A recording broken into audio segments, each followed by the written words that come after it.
Good evening, नमस्ते। कैसे हो आप सब लोग? पढ़ाई कैसी चल रही है? फिजिक्स कैसी लग रही है?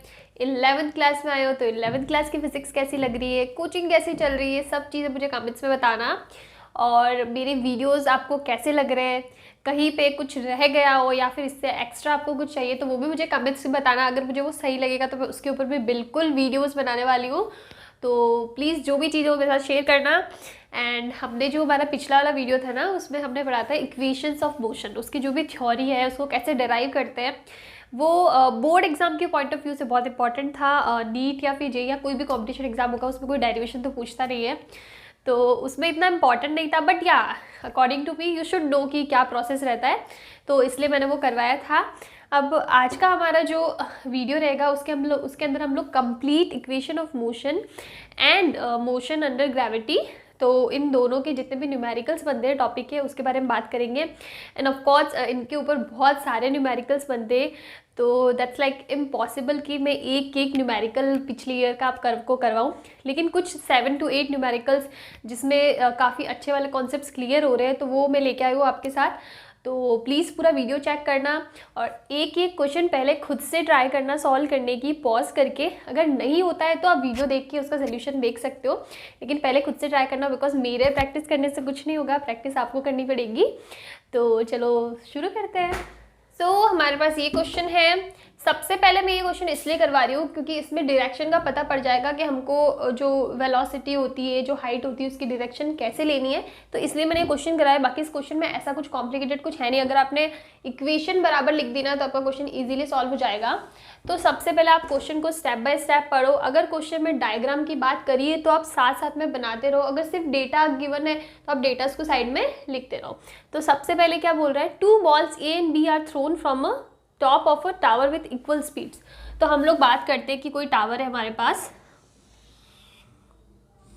दिस इज आवर टावर, ठीक है। अब यहां से बॉल ए और बी को फेंका है। Ball A is thrown upward, ball A को ऊपर की साइड फेंका है, this is ball A, and it takes time t1 to hit the ground. और इस बॉल को फेंकने के बाद ये नीचे आने के लिए टाइम कितना लेती है, t1। तो बॉल ए की बात करें तो टाइम हो जाएगा t1। Now ball B is thrown downwards, ball B को ऐसे फेंका है डाउनवर्ड, और ये टाइम लेती है कितना, t2। और बॉल सी है ना, उसको ड्रॉप करा है, सिंपली ड्रॉप करा है। और जब भी हम ड्रॉप की बात करते हैं ना तो उस केस में इनिशियल वेलोसिटी 0 होती है। अगर हम लोग ड्रॉप करने की बात करते हैं ना तो इनिशियल वेलोसिटी इज 0, मतलब जो ग्रेविटेशनल एक्सीलरेशन होता है ना सिर्फ उसी की वजह से वो नीचे आती है, बाकी उसमें कोई भी रोल नहीं होता है। सबसे पहले हम लोग बॉल ए के लिए इक्वेशन लिखते हैं। तो अगर सबसे पहले हमको ये चीज़ देखनी है कि हमको कौन सी इक्वेशन यहाँ पे अप्लाई करनी है, तो हमको टाइम का पता रखा है, हमको इनिशियल वेलोसिटी बता रखी है, और उसके अलावा जो चीज़ बची है ना वो बची है कि अब तीसरी चीज़ है कि हम लोग को टाइम दे दिया, यू दे दिया। अब कंफ्यूजन आता है कि एस लेना है या नहीं लेना, डिस्प्लेसमेंट। तो अब यहाँ पे देखो हम तो टावर की हाइट की बात कर रहे हैं विच इज़ डिस्प्लेसमेंट, तो यहाँ पे एस भी काउंट होगा। अब आपको ये चेक करनी है कि ये तीनों की तीनों टर्म्स कौन सी इक्वेशन के अंदर आती है। तो ये तीनों टर्म्स आती है इक्वेशन सेकंड में, that is second equation of motion. तो हम यहाँ पे सेकंड इक्वेशन ऑफ मोशन की बात करेंगे। तो सेकंड इक्वेशन ऑफ मोशन क्या होती है, s equals to ut plus half at square. अब हमको लेनी है डायरेक्शन। सबसे पहले बॉल ए की बात करें, हम लोग मान लेते हैं कि ऊपर की साइड जा रहे हैं तो हम लोग उसको पॉजिटिव डायरेक्शन ले रहे हैं, और नीचे की साइड जाते हैं तो हम लोग नेगेटिव डायरेक्शन ले रहे हैं। जब भी हम किसी टावर के ऊपर से कोई चीज़ थ्रो कर रहे हैं ना तो उसकी जो हाइट होगी ना वो ऊपर से नीचे तक काउंट होगी, और जब हम लोग ग्राउंड से लेके कोई चीज़ फेंकते हैं ना तो नीचे से ऊपर तक काउंट होगी। ये चीज़ आप याद कर लो कि अगर हमने हाइट से कोई चीज़ हम फेंक रहे हैं, हाइट की बात करिए ना तो हम लोग हाइट ऐसे काउंट करेंगे ऊपर से लेके नीचे तक, लेकिन अगर हमने ग्राउंड से कोई चीज़ फेंकी है तो हम लोग हाइट ऐसे काउंट करेंगे ऊपर की तरफ।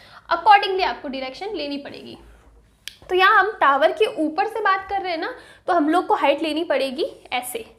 तो ये डायरेक्शन पॉजिटिव, तो ये क्या हो जाएगा नेगेटिव, तो हम लोग लिख सकते हैं माइनस एच। डिस्प्लेसमेंट को मैंने टावर की हाइट के बराबर होगा तो उसको लिख दिया H height, equals to velocity u. तो यू ऊपर की साइड जा रही है तो पॉजिटिव है, दैट इज यू, और टाइम कितना ले रही है t1। अब बात आती है यहाँ पे क्या लिखना है, माइनस या प्लस। ए कितना होगा, जी के बराबर होगा, ग्रेविटेशनल कांस्टेंट, और जी भी नीचे की साइड लेता है और नीचे हमारी डायरेक्शन क्या है, नेगेटिव, तो हो जाएगा -12 g t1²। This is our equation number 1। ये हो गई बॉल ए के लिए। अब हम लोग बात करते हैं बॉल बी के लिए। तो डायरेक्शन तो एच, तो इसके लिए भी नेगेटिव ही होगा क्योंकि तीनों केस में हाइट हम ऊपर से नीचे तक ले रहे हैं विच इज नेगेटिव, तो हो जाएगा -h। अब डायरेक्शन देखो, इसकी डायरेक्शन नीचे की साइड फेंक रहे हैं, इसको नीचे की साइड फेंक रहे हैं ना, क्वेश्चन में गिवन है डाउनवर्ड्स, ये रहा डाउनवर्ड्स नीचे फेंक रहे हैं, तो इसकी इनिशियल वेलोसिटी क्या होगी, नेगेटिव होगी, तो ये हो जाएगा -u/t2, टाइम t2 गिवन है t2। अब माइनस ग्रेविटेशन तो हमेशा नीचे की साइड ही होगा, तो ये माइनस ही हो गई, हो जाएगा -12 g t2², इक्वेशन नंबर 2। अब बॉल सी की बात करें, बॉल सी को हम ड्रॉप कर रहे हैं, ठीक है, तो ये तो -h ही होगा, ड्रॉप कर रहे हैं इसका मतलब इनिशियल वेलोसिटी 0 होगी। अब ये कितना लेना है, प्लस लेना है माइनस लेना है, तो ग्रेविटेशन हमेशा नीचे की साइड होता है, तो हो जाएगा -12 g t²। इसके लिए हम लोग मान लेते हैं कि इसका जो सी है इसका टाइम है t, ना t1 ना t2, t। तो ये हमारे पास 3 इक्वेशन आ गई। अब हमको इन 3 इक्वेशन को सॉल्व करना है, तो हम लोग ये बाकी सारी चीज़ें हटा देते हैं और इन इक्वेशन को हम लोग सिंप्लीफाई कर देते हैं। तो सबसे पहले जो होगा ना -h, तो इसको हम लिख देते हैं -h = ut1 -12 gt1², ठीक है, कोई प्रॉब्लम नहीं।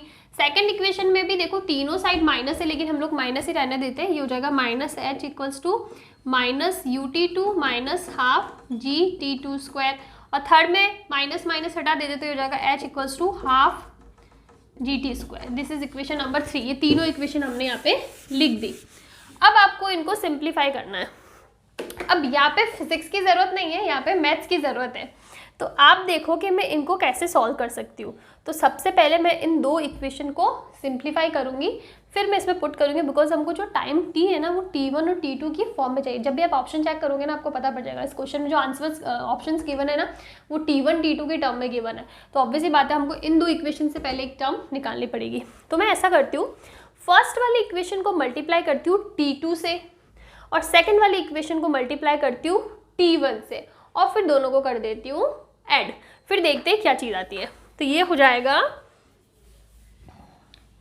इसको हम लोग t1 से t2 से मल्टीप्लाई करते हैं h t2 = u t1 and t2 से मल्टीप्लाई किया -12 gt1² और t2 से मल्टीप्लाई कर दिया, ये बन गई मान लो इक्वेशन नंबर 4।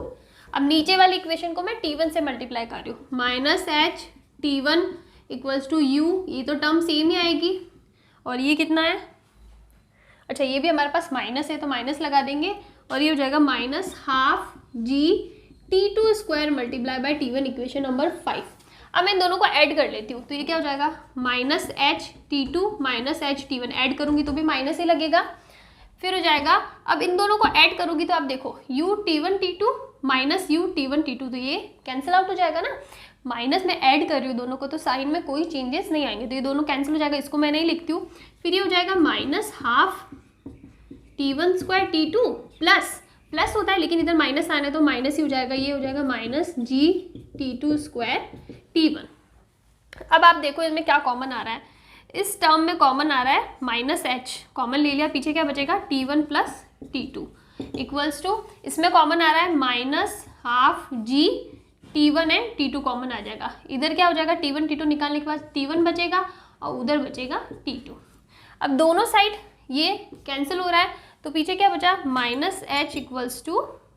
= माइनस माइनस में हम लोग प्लस कर लेते हैं, ये हो जाएगा ½ g t1 t2, that is equation number 6।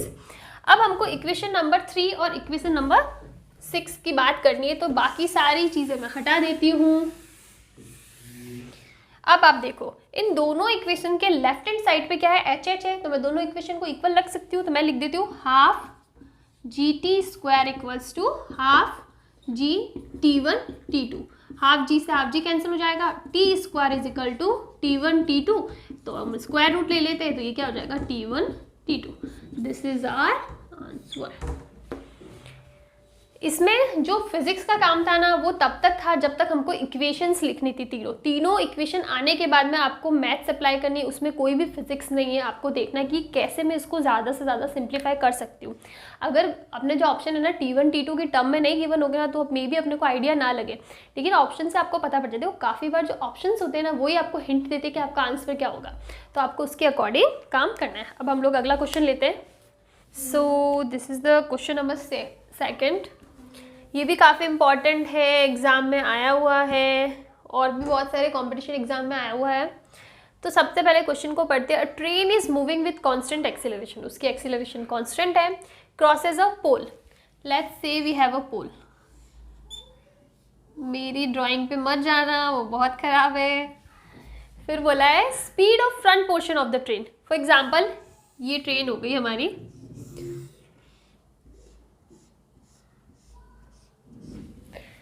इसका जो फ्रंट पोर्शन है ना इसकी स्पीड कितनी है v1। तो हम लोग ले लेते हैं, हम लोगों ने बात करी है v1। और फिर है बैक पोर्शन। जो बैक पोर्शन है ना इसका मतलब क्या है कि ये पोल है, ठीक है। यहाँ पे मैं फॉर एग्जांपल मुझे ले लो, मैं एक पोल हूँ और मेरे यहाँ से कोई ट्रेन जा रही, तो जब ट्रेन का फ्रंट पोर्शन मुझे क्रॉस करके जाता है ना तब उसकी वेलोसिटी होती है v1। जब ट्रेन पूरी पास कर जाती है, उसका मतलब जो उसका लास्ट वाला पोर्शन जब मुझे क्रॉस करता है ना तब उसकी वेलोसिटी होती है v2। और हमको निकालना है कि जब ट्रेन का मिडल वाला पार्ट मुझे क्रॉस करता है ना तब उसकी स्पीड कितनी होगी। क्वेश्चन को ध्यान से पढ़ना। मैं एक पोल हूँ, ऐसा आप समझ लो, ऐसा इमेजिन कर लो, और एक ट्रेन मेरे पास से जा रही है। तो जब वो ट्रेन का फ्रंट पोर्शन मुझे क्रॉस करके जाएगा ना एकदम आगे वाला पार्ट, तब उसकी वेलोसिटी है, क्वेश्चन में गिवन है v1। जब ट्रेन पूरी क्रॉस कर जाती है तब उसका जो लास्ट वाला पार्ट मुझे क्रॉस करता है ना तब उसकी वेलोसिटी होती है v2। और जब उसका मिडल पार्ट क्रॉस करता है ना एकदम सेंटर वाला पार्ट, तब उसकी वेलोसिटी कितनी होनी चाहिए, वो हमको क्वेश्चन में पूछा है। तो अब यहाँ पे देखो, यहाँ पे मेरे को बात करिए वेलोसिटी की, ठीक है, वेलोसिटी की बात करिए। और हम लोग ट्रेन की बात कर रहे हैं ना, तो ट्रेन की जो लेंथ है वो तो चेंज नहीं होने वाली है। मतलब जो डिस्प्लेसमेंट है, जो डिस्टेंस है, जितना उसने कवर करा है डिस्टेंस, वो तो कांस्टेंट रहने वाली है। तो हम लोग ले सकते हैं कि v और s भी है। तो बेसिकली जब s के साथ v दे रखा है तो हमको इक्वेशन नंबर 3 यूज़ करनी है, which is v² = u² + 2as। अब हम लोग बात करते हैं फ्रंट पोर्शन की। हम लोग मान लेते हैं कि जब ट्रेन का फ्रंट पोर्शन क्रॉस कर रहा था ना तब उसकी इनिशियल वेलोसिटी तीनों के लिए फिक्स है, ठीक है, क्योंकि ट्रेन की इनिशियल वेलोसिटी तो नहीं चेंज हो सकती ना। अगर वो लास्ट वाले पोर्शन की, फ्रंट वाले पोर्शन की इनिशियल वेलोसिटी थोड़ी अलग हो सकती है, वो तो सेम ही रहेगी। जहाँ से स्टार्ट किया खत्म करने तक भी इनिशियल वेलोसिटी तो वही रहने वाली है। तो हमने मान लिया कि जब फ्रंट पोर्शन क्रॉस करता है तो वो वेलोसिटी कितनी है v1, क्वेश्चन में गिवन है। इनिशियल वेलोसिटी सेम रहने वाली है। और मैं मान लेती हूँ कि जब उसका फ्रंट पोर्शन क्रॉस करता है ना तब तक वो s डिस्टेंस कवर कर चुकी है, ठीक है। उसके आगे की बात करें, अब इसको 0 भी ले सकते हो। अगर आपको 0, चलो हम लोग 0 ले लेते हैं कि यहीं से हमने ट्रेन को स्टार्ट करा है, इससे पहले तो वो चली ही नहीं थी। तो हर्ट्ज का डिस्प्लेसमेंट उस टाइम पर कितना हो जाएगा 0। तो हो जाएगा v1² = u²। अब हम लोग बात करते हैं जब इसका लास्ट वाला पोर्शन इसको क्रॉस करके जाता है पोल का, तब स्पीड कितनी होगी v2²। इनिशियल वेलोसिटी सेम रहने वाली है + 2al। हम लोग मान लेते हैं कि ट्रेन की लेंथ कितनी है l, तो l डिस्टेंस कवर करी तो s की जगह l हो जाएगा। तो उसकी जो बैक पोर्शन जब उसको निकल के जाता है पोल को, तब इसकी वेलोसिटी कितनी हो जाएगी u² + 2al। इसमें कोई प्रॉब्लम नहीं है। इसकी जगह भी हम ले सकते हैं, अगर मैं यहाँ पे लिखती ना 2as तो यहाँ पे हो जाता है s + l। लेकिन मैं सिंप्लीफाई करने के लिए हम लोग ये चीज़ लेते ही नहीं है, तो हम लोग सिर्फ ले लेते हैं 2al कि इसने स्टार्ट वहीं से करा है 0 से। अब हमको वेलोसिटी निकालनी है जब इसका मिडल पार्ट क्रॉस करता हो, तो हम लोग मान लेते हैं वो वेलोसिटी है v, नॉर्मल v। और वो कितना हो जाएगा, इनिशियल वेलोसिटी में कोई चेंज नहीं आएगा + 2al/2। इसमें कोई प्रॉब्लम हो तो मुझे बताना। यहाँ तक मुझे नहीं लगता किसी को प्रॉब्लम होनी चाहिए। इनिशियली स्टार्ट करा, कोई डिस्प्लेसमेंट नहीं है। जब ट्रेन पूरी क्रॉस हो गई तो उसने इसका डिस्प्लेसमेंट कितना होगा, उसकी लेंथ के बराबर। और जब मिडिल पार्ट की बात करें तो l/2 हो जाएगा। अब बस हमको इन तीनों इक्वेशन को सिंप्लीफाई करना है। तो हम लोग लिख देते हैं कि v2² = u²। इसका मतलब कितना है v1², तो v1² + 2al। तो ये हो जाएगा v2² - v1² / 2 = al। देख लो इसमें कोई प्रॉब्लम आती है। ये हमारी इक्वेशन नंबर हमने फर्स्ट मान ली। ये हमारी, इसको हम लोग आगे ऐसे भी लिख सकते हैं you square plus a L. हो सकता है ना, 2 से 2 कैंसिल हो जाएगा। ये इक्वेशन नंबर सेकंड और ये हो गई इक्वेशन नंबर थर्ड। अब हम लोग बात करेंगे सिर्फ फर्स्ट, सेकंड और थर्ड की।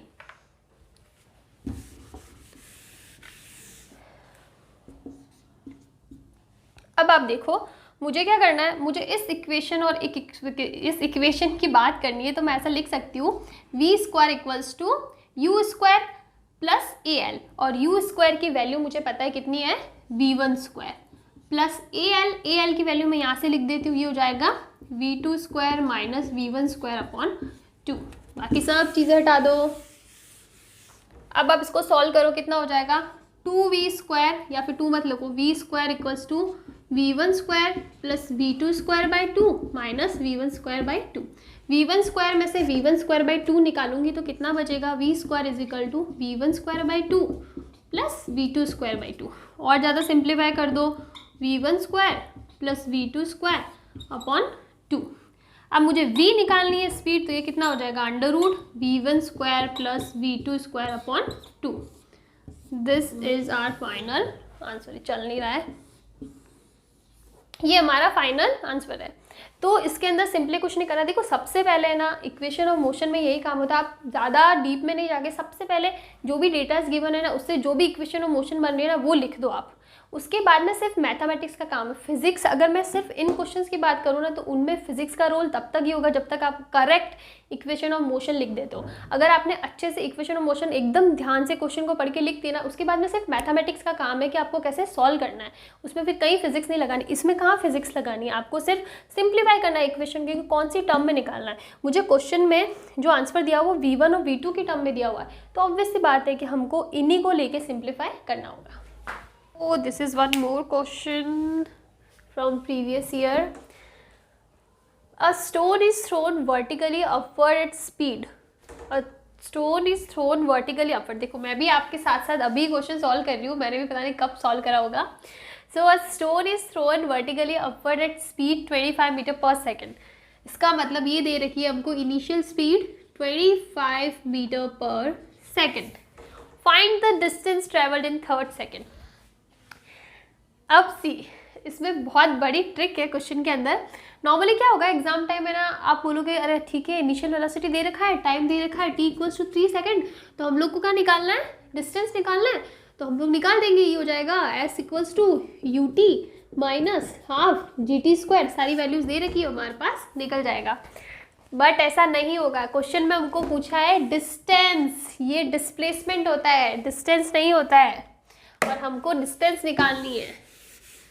तो अभी हम लोग क्या करेंगे, सबसे पहले हम देखते हैं stone is thrown vertically upward. ठीक है, ये हमारी पोजीशन होगी। यहाँ से हमने एक स्टोन फेंका है with speed, initial speed 25 metre per second, vertically upward at speed, and find the distance travelled in third second. Third second का मतलब है सेकेंड और थर्ड सेकेंड के बीच का, इसके बीच में इसने कितनी डिस्टेंस ट्रेवल करी है वो हमको निकालनी है। तो सबसे पहले हम लोग ये चीज़ देखो, हमको गिवन कुछ नहीं, हमको सिर्फ ये गिवन है। तो अब आपको काम करना कैसे, सबसे पहले इनिशियल स्पीड दे रखी है, तो हमको ये देखना है कि ये वापस यहाँ पे कब तक आता है। तो हमने ना सबसे पहले जब मोशन अंडर ग्रेविटी पढ़ा था ना, तो उसके अंदर पढ़ा था कि total time t equals to 2u upon g होता है। तो t equals to 2 into 25 upon g मतलब 10, तो ये हो जाएगा 50 अपॉन 10। 5 सेकेंड में ये नीचे आ जाता है। ठीक है, 5 सेकेंड में नीचे आ जाता है, तो इसका मतलब थर्ड सेकेंड कहाँ पे, हमको एग्जैक्टली पता नहीं कि कहाँ पे हम सेकेंड और थर्ड की बात करते हैं। तो अब इसके बीच में कहीं पे टाइम निकालना तो थोड़ा मुश्किल हो जाएगा, लेकिन हम लोग यहाँ पे निकाल सकते हैं। यहाँ पे इसलिए निकाल सकते हैं बिकॉज यहाँ पे हमको एक कंडीशन पता है कि यहाँ पे वेलोसिटी कितनी हो जाती है, 0। तो हम देखते हैं कि यहाँ से यहाँ जाने में कितना टाइम लगेगा, इसका हाफ ही होगा ना। हमने पढ़ा था कि upward journey is identical to downward journey, जितना ऊपर जाने में टाइम लगता है उतना ही नीचे आने में टाइम लगता है अगर एयर रेजिस्टेंस नेग्लिजिबल हो। हमको क्वेश्चन में एयर रेजिस्टेंस के बारे में कुछ भी नहीं पूछा है, बोला गया है इसका मतलब in general there is no air resistance. तो इसका मतलब जो टी ए मतलब ऊपर चढ़ने का टाइम मैं बता देती हूँ, या T1 बोल देती हूँ, it is u upon g which is 2.5 second. इसका मतलब है कि 2.5 सेकेंड में ये यहाँ पे होता है, और हमको टाइम निकालना थर्ड सेकेंड में। इसका मतलब सेकेंड और थर्ड के बीच में इसने कितना डिस्टेंस ट्रेवल किया। तो मैं मान लेती हूँ 2 सेकेंड पे कुछ यहाँ होगा और थर्ड सेकेंड पे कुछ यहाँ पे होगा, बिकॉज 2.5 सेकेंड पे ये इधर है। ये चीज़ तो सबको समझ में आ जानी चाहिए। हमको पता है 2.5 सेकंड पे ये टॉप एक्सट्रीम पे है, तो इसका मतलब 2 सेकंड पे यहाँ कहीं एग्जैक्टली मुझे भी नहीं पता, मैं ऐसे ले रही हूँ, यहाँ पे कहीं होगा और इधर कुछ होगा। तो जैसा कि मैंने बोला था कि upward journey is identical to downward journey. इसका मतलब जितना टाइम में ये इतनी डिस्टेंस ट्रैवल करेगा ना, ये उतना ही टाइम में ये इतनी डिस्टेंस ट्रैवल करेगा, और दोनों की वैल्यू कितनी है, हाफ सेकेंड के अंदर। तो हाफ सेकेंड में ये जितनी ये डिस्टेंस होगी उतनी ही ये डिस्टेंस होगी, बिकॉज हमको पता है कि अपवर्ड और डाउनवर्ड जर्नी आइडेंटिकल होती है। तो हम लोग के पास इसका सिचुएशन नहीं है, लेकिन हम लोग ये चीज़ कैलकुलेट कर सकते हैं। कैसे कैलकुलेट कर सकते हैं? इनिशियल स्पीड कितनी हो जाएगी, 0। यहाँ से पार्टिकल स्टार्ट कर रहा है, यहाँ से स्टार्ट करके यहाँ पे वेलोसिटी 0 हो जाती है। फिर यहाँ के आगे वाली जर्नी के लिए यहाँ पे तो जो वेलोसिटी है 0 है, तो वो हमारी क्या होगी, इनिशियल वेलोसिटी। तो इनिशियल वेलोसिटी 0 हो गई। फाइनल वेलोसिटी हमको नहीं पता। टाइम कितना है, हाफ सेकेंड की बात कर रहे हैं, हाफ सेकेंड की बात कर रहे हैं। हमको निकालना है इसमें कितनी डिस्टेंस ट्रैवल कर रही है। तो हम लोग इक्वेशन लगाते हैं S इक्वल्स टू UT। पहले पूरी इक्वेशन लिख देते हैं, UT plus half AT square. और यहाँ पे जो S है वो हमको निकालना है, और U कितना है, 0 है, प्लस हाफ AT की A की जगह कितना हो जाएगा, G हो जाएगा। G कितना हो जाएगा, 10 ले लो आप, 10 मीटर पर सेकंड स्क्वायर। आपको क्वेश्चन में गिवन होगा कि 10 मीटर पर सेकंड स्क्वायर है, नहीं गिवन है तो 9.8 दिया होगा। दोनों में से जो भी, अगर नॉर्मली आपको 10 लेना है, अगर क्वेश्चन में 9.8 गिवन है तो आपको 9.8 लेना है। हमको नहीं गिवन है, हमने 10 ले लिया। और टाइम कितना है, हाफ सेकेंड, तो ये 1/4 सेकेंड हो जाएगा। तो S इक्वल्स टू कितना हुआ, 10/8। ये तो बात हुई इतनी सी, हमको पूरी लेनी है तो इसको हम डबल कर सकते हैं। तो हमारा जो डिस्टेंस होगा ना, distance equals to 2S which is 20/8। ये कितना हो जाएगा, 5/4 विच इज 1 इतना ही होगा ना, सॉरी 5/2, तो ये हो जाएगा 2.5 मीटर। ये हमारा आंसर हो जाएगा। तो कितना डिस्टेंस ट्रैवल करा इसने, 2.5। आपको क्वेश्चन को अच्छे से पढ़ना होगा। अगर आपने क्वेश्चन को अच्छे से नहीं पढ़ा तो आप ऑब्वियस सी बात है डिस्टेंस पढ़ोगे ही नहीं, आप डिस्प्लेसमेंट पढ़ोगे, सीधा फॉर्मूला में पुट करके आप वैल्यू निकाल दोगे, वो आंसर आपका करेक्ट नहीं होगा। हमको डिस्प्लेसमेंट पूछा है, सॉरी डिस्टेंस पूछा है, हमको अकॉर्डिंगली काम करना है। हमको देखना पड़ेगा सिचुएशन कि वो एग्जैक्टली सेकेंड और थर्ड सेकेंड के बीच में कहाँ पे होगा, अकॉर्डिंगली हमको क्वेश्चन को सॉल्व करना है। This is our next question. Question में बोला है a balloon was moving upwards with uniform velocity. सबसे पहले हम हमारा बलून बना देते हैं। For example this is our balloon, okay. The balloon is moving upwards with uniform velocity. ये ऊपर की साइड जा रहा है, कितनी वेलोसिटी से, 10 metre per second.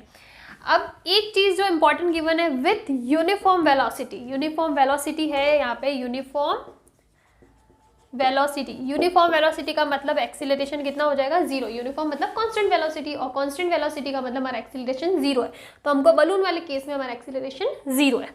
Now the next thing is an object is dropped from the balloon when it was at height of 75 metre. For example ये हमारा ग्राउंड लेवल है, और ये जो ग्राउंड लेवल है ना, ये यहाँ से कितने डिस्टेंस पे है, 75 मीटर की डिस्टेंस पे है। और इस डिस्टेंस पे जब बलून है ना, तब यहाँ से एक ऑब्जेक्ट फेंका गया, जिसकी an object is drop from the balloon when it was at height of 75 metre on the ground, okay. The height of the balloon, ठीक है, जब ये बलून हमारा 75 मीटर की डिस्टेंस पे है ना, तब यहाँ से एक पार्टिकल को, एक ऑब्जेक्ट को फेंका गया। Now the height of the balloon from the ground when the object strikes the ground is, okay. अब हमको ये चीज़ निकालनी है। देखो क्वेश्चन को पहले अच्छे से समझ लो। एक बलून है जो 10 मीटर पर सेकेंड की स्पीड से ऊपर की साइड जा रहा है, और जब ये ग्राउंड से 75 मीटर की डिस्टेंस पे है ना, उस केस में, उस सिचुएशन पे, यहाँ से, उस पोजीशन पे यहाँ से एक पार्टिकल को फेंका गया। और वो पार्टिकल जितने टाइम में नीचे ज़मीन तक पहुँचता है ना, उतने टाइम में ये जो बलून है ना कितना ऊपर चला जाएगा, हमको ये चीज़ देखनी है। ये बलून है, फॉर एग्जांपल यहाँ पे हम लोग बलून की बात करें, ज़मीन से ये जो हाइट हो गई ना, ज़मीन से ये हमने ले ली 75 मीटर, यहाँ पे बलून है, और बलून के अंदर हम लोग लेते कोई एक आदमी है, वो बैठा है, जो हॉट एयर बलून होता है ना वैसा कुछ है, तो उसके अंदर लोग होते हैं। तो जब ये 75 मीटर के डिस्टेंस है ना, तब यहाँ पर से किसी ने एक पत्थर फेंका, ठीक है, तो वो पत्थर जब तक नीचे तक पहुंचेगा ना, तब तक बलून भी तो ऊपर जाएगा। तो हमको ये कैलकुलेट करना है कि जब वो पत्थर ज़मीन पे टच हो जाए, तब ये बलून ज़मीन से कितना ऊपर हो जाएगा। 75 से ऊपर वाली डिस्टेंस हमको निकालनी है, बाकी तो हम 75 ऐड कर लेंगे तो ज़मीन तक की डिस्टेंस निकल जाएगी। हमको ये डिस्टेंस निकालनी है कि ऊपर कितना गया जितने टाइम में पत्थर ज़मीन पे आया। तो यहाँ हमारे पास दो फ्रेम ऑफ रेफरेंस है। अभी तक फ्रेम ऑफ रेफरेंस आपने नहीं पढ़ा है तो लेकिन मैं बता देती हूँ, दो फ्रेम ऑफ रेफरेंस मतलब दो ऑब्जेक्ट्स की बात करें, एक बलून है और एक पत्थर है। सबसे पहले हम लोग बात करते हैं बलून की। तो बलून की स्पीड कितनी दे रखी है, velocity is 10 metre per second, acceleration is 0 because constant velocity की बात कर रही है। बाकी हमको इसके बारे में कुछ भी नहीं पता। अब हम लोग बात करते हैं पत्थर की। सबसे इंपॉर्टेंट चीज़, जब भी ऐसा कोई केस आए ना कि एक चीज़ ऊपर जा रही है, ऊपर जाते हैं उसने कुछ चीज़ नीचे फेंकी, तो जिस टाइम पे जिस वेलोसिटी से ये जा रहा है ना, तो पत्थर को जब फेंका होगा ना तो उसकी वेलोसिटी भी वही रहेगी।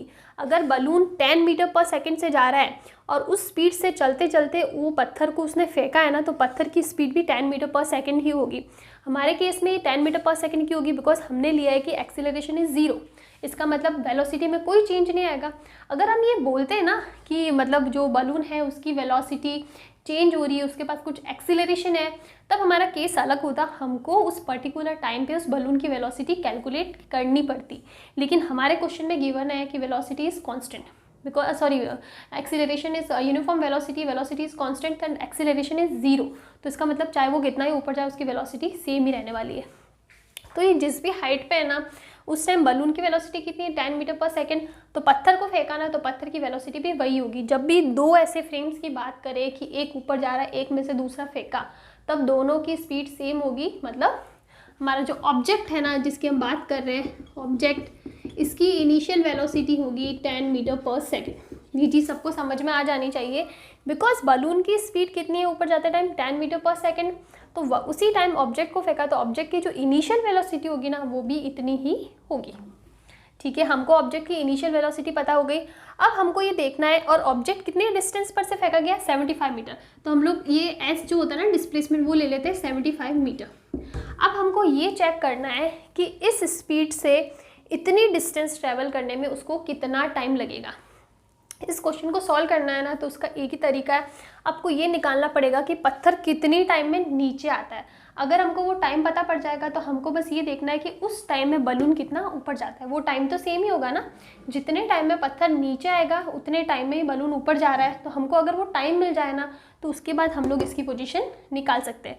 तो सबसे पहले हम निकालेंगे कि इस ऑब्जेक्ट को ज़मीन तक टच होने में कितना टाइम लगेगा। तो यहाँ पे सबसे पहले हम लोग बात करते हैं अब वापस डिस्टेंस की। तो हम लोग बात कर रहे हैं ऊपर से नीचे की। तो ऊपर से नीचे आने में हम लोग मान लेते हैं कि ये वाली डायरेक्शन हो जाएगी नेगेटिव, ऊपर से नीचे आ रहा है, और इसके ऊपर वाली जो डायरेक्शन होगी वो पॉजिटिव होगी। तब एक चीज़ अब देखो कि बलून ऊपर की साइड जा रहा है, उसने पत्थर को फेंका, तो एक बार को पत्थर थोड़ा ऊपर आएगा फिर नीचे जाएगा। तो इसका मतलब हम लोग इसकी जो वेलोसिटी होगी ना वो ऊपर की साइड लेंगे। तो इसका मतलब u हो जाएगा पॉजिटिव, s हो जाएगा नेगेटिव और g भी क्या हो जाएगा नेगेटिव, क्योंकि g भी नीचे के साइड होता है। तो हमारी इक्वेशन बन जाएगी s equals to -75 equals to u t, और t हमको नहीं पता है लेकिन u पता है, u कितना है 10, तो ये पॉजिटिव होगा 10 t माइनस हाफ g कितना है 10 मल्टीप्लाई बाय टी स्क्वायर। ये इक्वेशन हमारे पास आ गई, हम इसको सॉल्व कर लेते हैं। ये हो जाएगा -75 equals to 10t minus 5t square. ठीक है, हम इसको और सॉल्व कर लेते हैं। हो जाएगा 5t square minus 10t minus 75 equals to 0। मैंने इसको इधर ले लिया है तो ये ऐसा हो जाएगा ना। अब हमको इस इक्वेशन को सॉल्व करना और सिंप्लीफाई कर लेते हो जाएगा t square minus 2t minus 15 equals to 0। ठीक है, अब तो इस इक्वेशन को मैं ऐसे लिख सकती हूँ, ये तो मैथमेटिकल इक्वेशन है, आप तो इसको इजीली सॉल्व कर सकते हो। तो इसको कॉमन लेंगे ना, तो ये आ जाएगा t minus 5 and t plus 3 equals to 0। अब ऊपर वाली सारी चीज़ मैं हटा देती हूँ, तो t minus 5 and t plus 3 equals to 0। तो इसकी दो वैल्यू आएगी, t equals to 5 and minus 3। Time कभी भी नेगेटिव नहीं हो सकता, तो -3 तो कैंसिल हो जाता है, तो क्या बचेगा t इक्वल्स टू 5 सेकेंड। इसका मतलब इस पत्थर को नीचे तक आने में कितना टाइम लगेगा 5 सेकेंड। अब हमको ये देखना है कि बलून इस 5 सेकेंड में कितना जाता है। तो बलून की हमको निकालनी है डिस्प्लेसमेंट कितना आएगा, तो डिस्प्लेसमेंट कितना आएगा s इक्वल्स टू ut। इसकी वेलोसिटी कितनी है 10, टाइम कितना है 5। ये चीज़ हम बात कर रहे हैं अब बलून के लिए। ठीक है, plus half E T square होगा या minus half g t square होगा, लेकिन बलून के केस में कांस्टेंट यूनिफॉर्म वेलोसिटी से जा रहा है, इसका मतलब उसका एक्सीलरेशन कितना होगा, 0। तो इसका मतलब पीछे वाली टर्म कितनी हो जाएगी, 0। तो एस इक्वल्स टू कितना आएगा, 50 मीटर। इसका मतलब जितने टाइम में ये पत्थर ज़मीन को टच करता है ना, उतने टाइम में बलून कितना चला जाता है, 50 मीटर। लेकिन हमको ग्राउंड से पूछा है कि फ्रॉम द ग्राउंड, तो ये कितना हो जाएगा, एस इक्वल्स टू 50 प्लस ये हाइट कितनी थी, 75, तो ये हो जाएगा 125 मीटर। ये हो जाएगा हमारा answer. This is our next question. इसमें गिवन है कि a bullet is shot vertically downward with an initial velocity of 100 metre per second. हमको इनिशियल वेलोसिटी दे रखी है 100 metre per second. From a certain height within 10 second the bullet reaches to ground. इसका मतलब है कि किसी height से, अपन किसी हाइट से बुलेट को नीचे की साइड फायर कर रहे हैं और 10 सेकेंड के अंदर वो रेस्ट में आ जाती है, ज़मीन से टकराएगी और इंस्टेंटली रेस्ट में आ जाती है। ऐसा नहीं है कि उसके बाद में फिर से उसकी वेलोसिटी, मतलब वो मोमेंटम का काम करेगा और फिर वेलोसिटी बढ़ेगी और फिर से वो जंप बैक करेगा, ऐसा नहीं है। इंस्टेंटली जीरो हो रही है, वो रेस्ट पे आ रही है। तो हमको वेलोसिटी और टाइम के बीच में ग्राफ निकालना है for the total time t is equal to 20 second. सबसे पहले कौन सी इक्वेशन लगानी है, u गिवन है, v t के बीच में ग्राफ निकालना, v की बात कर रहे हैं और टाइम की बात कर रहे हैं। ये तीनों की तीनों टर्म किस में आती है, equation number first which is v is equal to u plus at। लेकिन हम लोग ऊपर से नीचे फेंक रहे तो ग्रेविटेशनल एक्सीलरेशन लगेगा, तो ये हो जाएगा v is equal to u minus g t. सबसे इंपॉर्टेंट इन डायरेक्शन की बात, आप देखो कि वेलोसिटी भी हम डाउनवर्ड्स डायरेक्शन में फेंक रहे हैं, इसका मतलब u भी क्या होगा, नेगेटिव होगा। तो v is equal to minus u minus g t. Direction is very important. पता है क्या, अगर डायरेक्शन की बात ना करें ना तो आप सारे क्वेश्चन सॉल्व कर दोगे, सारे गलत ही होंगे। सिर्फ एक डायरेक्शन को ले लोगे ना तो आपके मैक्सिमम क्वेश्चन सही हो जाएंगे। तो यहाँ पे आपको देखना है कि किस डायरेक्शन में इनिशियल वेलोसिटी जा रहे हैं, ऊपर फेंक रहा है, नीचे फेंक रहा है, यहाँ पे नीचे की साइड आ रहा है और नीचे की डायरेक्शन को हम लोग हमेशा नेगेटिव ले रहे हैं। आप फिक्स कर लो अपने माइंड में कि आपको कैसे लेना है डायरेक्शन को, नीचे पॉजिटिव लेना, ऊपर नेगेटिव लेना है, ऊपर पॉजिटिव लेना है, नीचे नेगेटिव लेना। उसी रूल को सारे क्वेश्चंस में अप्लाई करो। हम लोगों ने नीचे वाले डायरेक्शन को नेगेटिव, ऊपर वाले को पॉजिटिव लिया और यू हमारा नीचे है तो ये minus u minus g T हो जाएगा। अब आप दो कंडीशन सबसे पहले लगा लो कि t इक्वल्स टू 0 सेकेंड पे वेलोसिटी कितनी हो जाएगी, v is equal to minus, ये 0 हो जाएगा which is v is equal to minus 100। अब आप सारे चारों में चेक करो कि t इज इक्वल टू 0, मतलब इस पॉइंट पे ऑरिजिन पे कहाँ पे माइनस 100 वेलोसिटी आ रही है। क्या इसमें आ रही है, हाँ इसके अंदर आ रही है। t इज इक्वल टू 0 पे माइनस 100 इसमें आ रही है, इसमें तो 0 पे 0 आ रही है, तो ये तो हो ही नहीं सकता। इसमें ये भी पॉसिबल नहीं है, ये हो सकता है। तो हमारे पास दो ऑप्शन बचते हैं, ठीक है। सेकंड चीज़ देखो कि v, अगर हम t is equal to 10 second की बात करें तो 10 सेकेंड पे वेलोसिटी कितनी आ रही है, v is equal to minus 100 minus 10 into 10 which is minus 200। Basically 10 second से कुछ माइक्रो सेकेंड पहले इसकी वेलोसिटी 200 होनी चाहिए, फिर जैसे ही 10 सेकेंड होता है ना ये एकदम से जीरो लिख हो जाता है। इसमें लिखा है इंस्टेंटेनियसली, मतलब डायरेक्टली जीरो, कोई ऐसा नहीं कि एक्सपोनेंशियली जीरो जा रहा है, कैसे जीरो जा रहा है, सीधा जीरो जाता है। तो आप देखो ये चीज़ कहाँ पे पॉसिबल हो रही है, ये चीज़ यहाँ पे पॉसिबल हो रही है। 10 सेकेंड से पहले देखो यहाँ पे माइनस 200 था और जैसे ही 10 सेकेंड आता है ये इंस्टेंटली कितना हो जाता है, जीरो। और यहाँ पे ये चीज़ नहीं है, यहाँ पे तो देखो आप कैसे चल रहा है ये। तो इसका मतलब हमारा ऑप्शन नंबर ए करेक्ट होगा। तो आपको इक्वेशन के थ्रू भी आप ग्राफ इजीली सॉल्व कर सकते हो। Next question, NCC parade is going at a uniform speed. सबसे पहले एनसीसी परेड की बात करें, यूनिफॉर्म स्पीड की बात करें, इसका मतलब एक्सीलरेशन कितना होगा, 0 होगा और स्पीड कितना दे रखा है, 9 किलोमीटर पर आवर। जब भी किलोमीटर पर आवर में दे रखा हो ना उसको मीटर पर सेकंड में चेंज करने के लिए हम लोग मल्टीप्लाई करते हैं 5/18 से, तो ये हो जाएगा 5/2। ये आप लोग याद रख लेना। आप कैलकुलेट भी कर सकते हो, इसको 1000 करो, नीचे 3600 करो तो आपका 5/18 ही आएगा। तो in general kilometre per our को मीटर पर सेकंड में चेंज करना है तो 5/18 से मल्टीप्लाई करते हैं तो ये हो जाएगा 5/2 metre per second under a speed of 9 kilometre per hour under a mango tree on which a monkey is sitting at height of 90 metre. हम मान लेते हैं ये हमारा कोई पेड़ है, यहाँ पे एक मंकी बैठा है, दिस इज आवर मंकी, और ये जो हाइट है ना वो कितनी है, 19.6 metre. At any particular instant the monkey drops a mango. हमने मान लिया कि इतनी हाइट पे बैठा और ये यहाँ पे एक मैंगो को फेंकता है। Drops of mango. अब ड्रॉप्स की बात करिए ना, जब हम ड्रॉपिंग की बात करेंगे तो ड्रॉपिंग की बात करेंगे तो हम लोग बात करें मैंगो की, तो मैंगो के लिए इनिशियल वेलोसिटी जो होगी ना, इनिशियल वेलोसिटी विल बी 0 जब हम लोग ड्रॉप की बात कर रहे हैं। At any particular instant, the monkey drops a mango. A cadet will receive the mango. Find the distance of the cadet from the tree. इसका मतलब क्या है, ये पेड़ है, यहाँ से एनसीसी की परेड जा रही है, ठीक है। जब इसने इस मैंगो को यहाँ पे ड्रॉप करा तो उस ड्यूरेशन में ये भी तो चल रहा होगा, तो जब तक ये नीचे पहुँचेगा ना और ये यहाँ पे किसी आदमी के हाथ में आ जाता है, तो आपको ये बताना है कि इसने कितनी डिस्टेंस ट्रेवल करी इस पेड़ से। तो सिंपल सी चीज़ है, जितने टाइम में वो पेड़ से मैंगो नीचे गिरेगा ना, उतने टाइम तक का हमको निकालना है कि उस टाइम में वो एनसीसी की परेड कितना आगे चली। हमको ये निकालना है कि जब पेड़ से मैंगो नीचे गिरेगा तो वो किसी आदमी के हाथ में आएगा, तो वो आदमी जो होगा एनसीसी परेड का, वो पेड़ से कितना आगे चला है। तो इसके लिए सिंपल सा लॉजिक है, फिर से बता रही हूँ, आप ये टाइम पीरियड निकाल दो जितने टाइम पीरियड में मैंगो पेड़ से नीचे तक आ जाता है, और उसी टाइम में आप निकाल दो कि वो एनसीसी वाला आदमी कितना चला है। तो मतलब 2 फ्रेम की बात करेंगे, पहली फ्रेम होगी पेड़ की और दूसरी फ्रेम होगी, पहली फ्रेम होगी मैंगो की, दूसरी फ्रेम होगी एनसीसी की। अब हम लोग सबसे पहले बात करते हैं मैंगो की।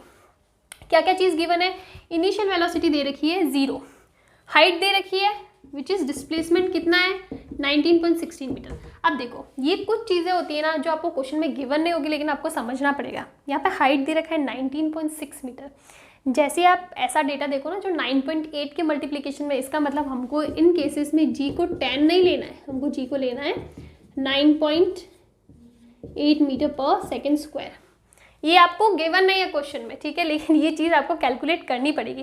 और अगर आप 10 लेके भी चलते हो तो फिर आपको अप्रॉक्सीमेट जो आंसर होगा ना, जो आसपास का होगा, वो आपको चेक करना पड़ेगा। बेटर है कि हम 9.8 लेके चलो। तो हमको ये दे रखा है, हमको जी दे रखा है 9.8 metre per second square, initial velocity दे रखी है 0, और हमको निकालना है टाइम कि कितने टाइम में ये मैंगो नीचे आ जाएगा। तो कौन सी इक्वेशन लगेगी, सेकेंड इक्वेशन ऑफ मोशन लगेगी ना। तो हम लोग लिख देते हैं, ये चीज़ें हटा लेते हैं। अगर हम लोग बात करें मैंगो की, तो s equals to ut plus half at square. Initial velocity कितनी है 0 s। अब देखो ऊपर से नीचे कैलकुलेट कर रहे हैं, तो हो जाएगा -s 0 और ये हो जाएगा -हाफ gt स्क्वायर। तो s equals to half gt square. s की वैल्यू कितनी है 19.6, हाफ g की वैल्यू कितनी है 9.8 मल्टीप्लाई बाय t स्क्वायर। तो आप देखो ये जो है ना, इससे 2 बार हो जाएगा, तो ये हो जाएगा t स्क्वायर इक्वल्स टू 4, तो t इज इक्वल टू आ जाएगा 2 सेकेंड। तो बेसिकली 2 सेकेंड में जो मैंगो है ना वो नीचे आ जाएगा, t equals to 2 second, 2 second में मैंगो नीचे आ जाएगा। तो अब हमको ये दिखाना है कि ये 2 सेकेंड में ये जो एनसीसी की परेड है ना वो कितना चली। एनसीसी की परेड की जो वेलोसिटी है ना वो हमारे पास है, तो हम लोग लिख देते हैं s, हमको ये फाइंड करना है ut, ठीक है, ut plus half at square. Constant speed की बात करिए एनसीसी के लिए, ये हम लोग बात करें एनसीसी के लिए, इसके लिए एक्सीलरेशन कितना होता है 0, ये टर्म हट जाएगी, पीछे क्या बचेगा s इक्वल्स टू ut। तो s इक्वल्स टू u कितना दे रखा है 5/2, टाइम कितना दे रखा है 2, तो ये कितना हो जाएगा 5 मीटर। मतलब जितना टाइम में मैंगो नीचे गिरा ना, उतने टाइम में एनसीसी की परेड 5 मीटर चल चुकी थी, और 5 मीटर के डिस्टेंस पे जो भी आदमी खड़ा होगा उसके हाथ में वो मैंगो रिसीव हो गया होगा। सो हमारा फाइनल क्वेश्चन है ये। देखो क्वेश्चन बहुत सारे, अनलिमिटेड क्वेश्चन है, मैं सारे क्वेश्चन यहाँ पे नहीं करवा सकती हूँ, बिकॉज मुझे ये भी नहीं पसंद कि मैं बहुत जल्दी जल्दी एक्सप्लेन कर दूँ और आपको समझ में नहीं आए।